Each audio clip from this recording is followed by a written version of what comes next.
welcome to another edition of All the Way. This is your host, Big John. And I'm DV. What's up, John? Hey, love the guns there, DV. Let me ask you something. Do you think it might be considered even remotely gay that I'm impressed with your guns every week when we open the show? No, definitely not remotely. Totally gay. Totally gay. Totally gay. I see. Yeah, that's the problem. You see these guns. The guns, baby. Oof. I don't know. Well, what can I say? If admiring big guns is gay, then color me gay, perhaps. Or a Texan. Oh, shit. Good one. Here comes the hate mail from Texas, everyone.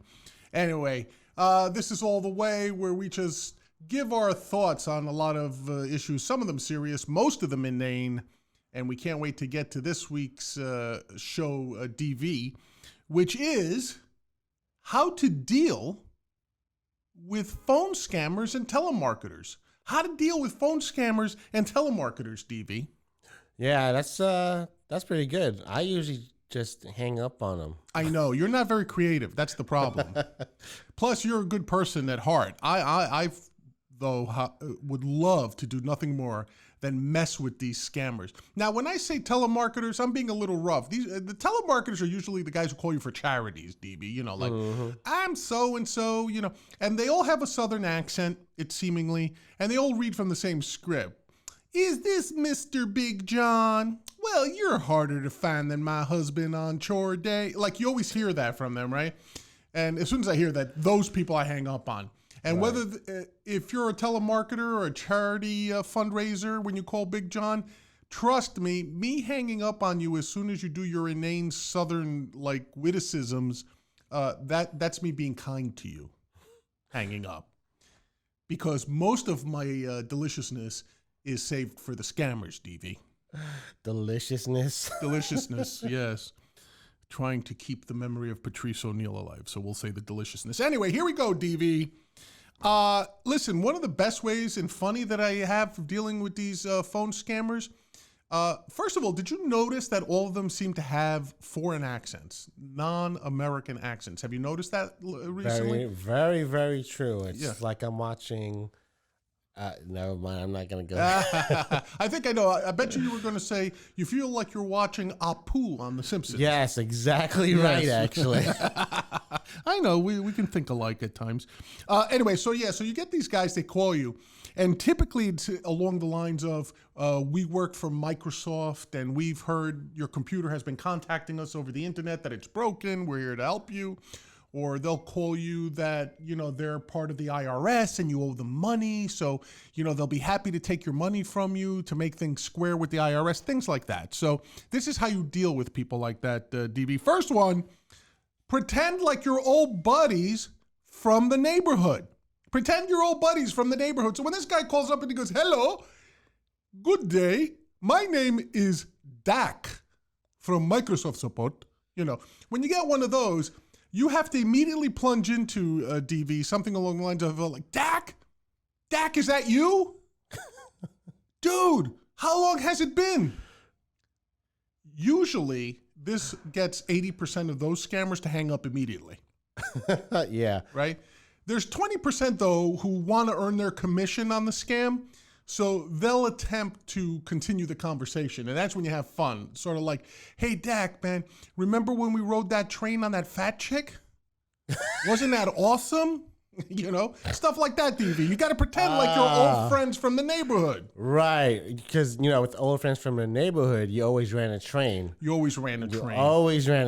Actually, go ahead. Personal story. Yeah. When I was younger, a bunch of my friends actually did run a train on a prostitute in Corona, Queens. Does that count, though, if it's a prostitute? It's still a train. It's a train. I agree. It's a train. Yeah. Hey, what's the difference between a train and a gangbang now that we're on the subject? A train is usually just like one female. Right. With a bunch of dudes. Yeah. Isn't that a gangbang? I think... Actually, yeah, you're right. What is the difference? See, I think a train is two dudes and one chick, and you're basically putting the chick on the rotisserie. I think that's a train. Uh-huh. right? Or like Saturday Night Fever style, like when they did Donna Pescow in the back of the car. Oh my God. Like where it was one Guido after another just running into the back seat and doing her. Yeah, yeah. That might be a train. That might be a train in a car. Right. Yes. Or the rotisserie. Right. You know, the fans know what we mean by rotisserie. Hey, first of all, everyone look up Donna Pascal. Oh my! I used to have the biggest crush on her. Right? Oh, but like 70s hot. You know, 70s hot. By Chubby now, hot. forget about it. Yeah. Like, Chubby hot though. Yeah. Oh, definitely. Chubby hot. Love a full-figured woman. Yeah. Nothing wrong with a full-figured woman, but you don't want one that's that much of a hoe. No. Let me make it clear. Donna Pascal's character Right. was a hoe. Right. We have no idea what she's like personally. No, we can only hope. But we don't know. We only hope and hope there's a sex tape. Yeah, now that you mention it, don't you get upset when you see a hot chick on a show and then you immediately run to Google to see all the naked pics of her and like the bitch doesn't have any out there? That's like the most disappointing thing. Like, what's Google good for unless I see a hot chick on like a TV show and then I try to go see what she looks like naked and there's nothing there. Hold on. Like, I haven't done that, to be honest with you. And that's not disappointing doing that. That's fucking creepy, man. No, it's not, man. You don't do that? Like, sometimes as I'm watching the show, if like a hot chick comes up, I'm like, when I say show, I mean like a network television show where they're not obviously, showing some skin. Right. It's like, I'll have my phone next to me and I'll be like, oh, let me go Google this woman on Google Images. No, I don't do that. Actress, and then you just put nude or titties after her name, So there's a process. First you go to IMDb and you figure out what her real name is. Okay. Then you kind of copy and paste her real name into Google, and then you either put nude or tits after her name. That usually does the trick. I'm like a porn connoisseur. Okay. Ladies and gentlemen. Obviously, you have the behavior down. But anyway, back to dealing with scammers. So that's one thing. You when the guy calls, you pretend like you know him from the neighborhood. You ask him about running a train on a fat chick. Or another one I like is you ask him if he remembers that day that you both got molested by the priest. You could do that too. That works too. Oh, and man. It usually shuts them up. Yeah. Okay. But that's just make believe. It's fun, DV. It's fun. It's good natured fun. Gotcha. All right. The second thing you could do if one of these guys calls you up pretending to be from the IRS or from technical support or something and he says his name and he goes, "Hello, this is Muhammad," or whatever. You can pretend like you're former gay lovers. That works too because, as you know, not only is it funny when you pretend like you're gay when you're not. Is it though? Is it gay funny? is always funny if you're straight. If you're straight, gay is always funny. If you have a sense of humor. Unless, of course, again, to your earlier point, you live in Texas. Oh, then definitely it's not getting funny. emails. Definitely getting emails from Texas. Then it's not funny. It's a cause for you to get your shotgun. From what I'm given to understand. But anyway, pretend you're former gay lovers. And you start off by pretending like, and you put on a lisp. You get really you get really affected and flaming, stereotypically gay. And you say like, "Oh, Muhammad, I can't believe I finally found you after all these years. This is amazing. You're such a good lover. I love the unclipped." Hold on a minute. How come every gay guy has to have a lisp in your world? Hey, listen, don't blame me. Blame genetics. I have nothing to do with it. Okay, genetics? Genetics. By the way, as part of this response to a scammer, you get bonus points if you act like you're relieved that he called you because you were trying to figure out how to tell him that you have AIDS. Oh my God. Like if you can work that into the response, oh man, you get bonus points, yo. Oh, okay. Not that AIDS is a funny thing. The high five? No. All right. So that's another way of dealing with phone scammers. The other thing I like to do, now mind you, DV, a lot of times these things, you got to decide which one of these you're going to use like within 2 seconds. You got to be quick. Right. This is not for the dim-witted. This is for those people on their feet. Number 3 is you turn into a concerned citizen or a concerned computer owner. That's the other thing you got to do. So let's say it's the IRS scam. You know, you pick up the Right. phone, and these guys are good sometimes because the number that comes up on your caller ID will actually say IRS, Right. and they'll have a Washington D.C. Area code. They're very crafty. So when they start saying you're in trouble with the IRS and this and that, become a concerned citizen, right? Immediately turn into, oh my God, that fucking accountant. He's the one who did this. I'm sorry, sir. I'm sorry. You know you can't trust those Jews. You know, and you start off on that train, they'll be sympathetic, I guarantee you. And then you say something like, I want to make this right, but you know what? I'm actually bedridden because I was in a car accident. Would you mind sending over one of your agents and I'll have the check waiting for them? See? You do that, hopefully they'll say yes, and then you go find a Trump supporter, preferably someone who's wearing overalls, and you get him, and you pay him $50 to take care of the Mexican, who will, the sand Mexican that will come to your front door, who will come to your front door.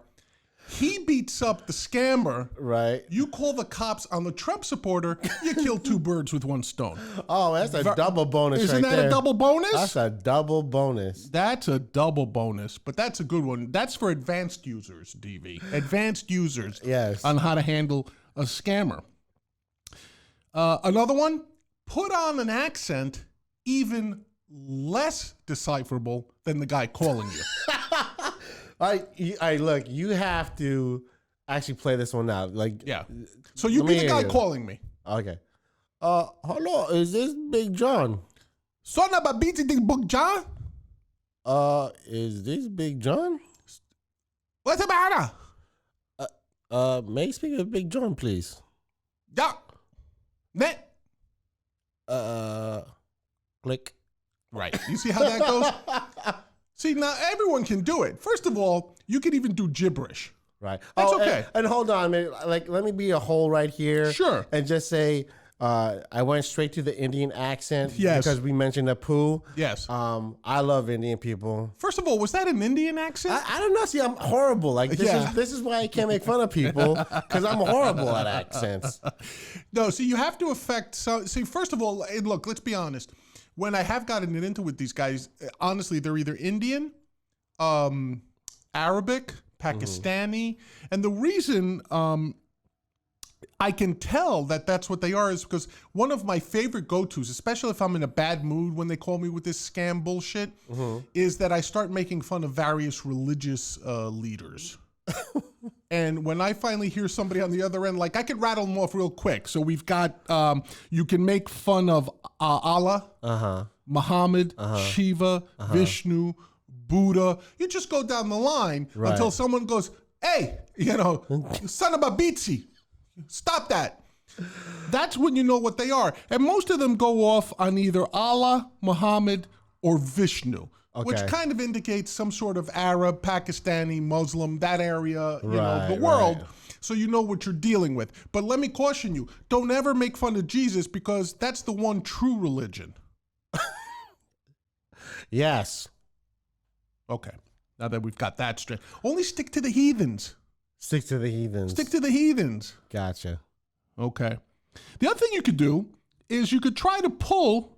and I give full credit to Jerry Seinfeld on this one. I've lifted this one directly from one of his episodes. Okay. Which is when the scammer calls, you start asking them for their phone number because you're busy right now, but you'd like to continue the conversation later. Oh, man. Yeah, that would be. And you say, look, funny. Can you give me your phone number? I'm kind of busy right now, but I'd love to continue this conversation on why my computer's acting funny. Oh, man. I'm actually thinking of Patrice O'Neill. Yeah. Because we had mentioned him, where he would talk to the people on the phone. So if it was a woman that called you, right? Like, oh, hey, baby, you sound good. What you wearing right now? Well, that could tie into number 2, pretending that you're gay lovers. True.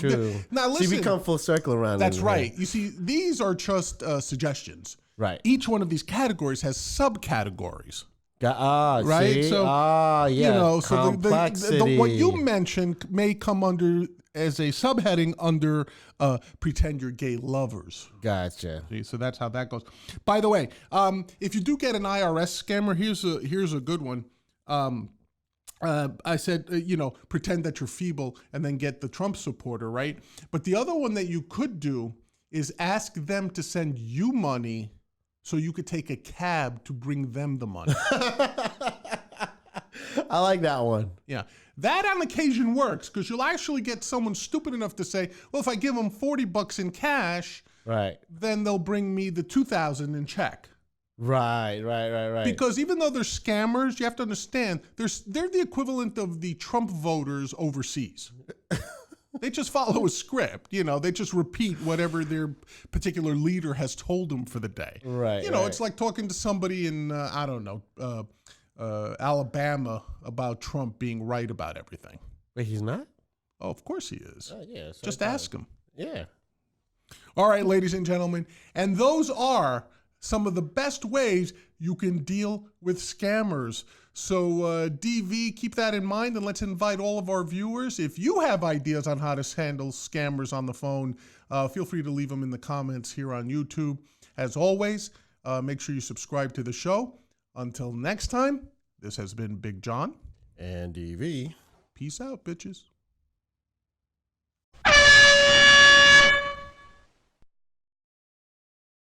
Don't forget, we'll have more videos, and we've also done some other ones. Hopefully you'll find them funny. Either click here or click here to get some more.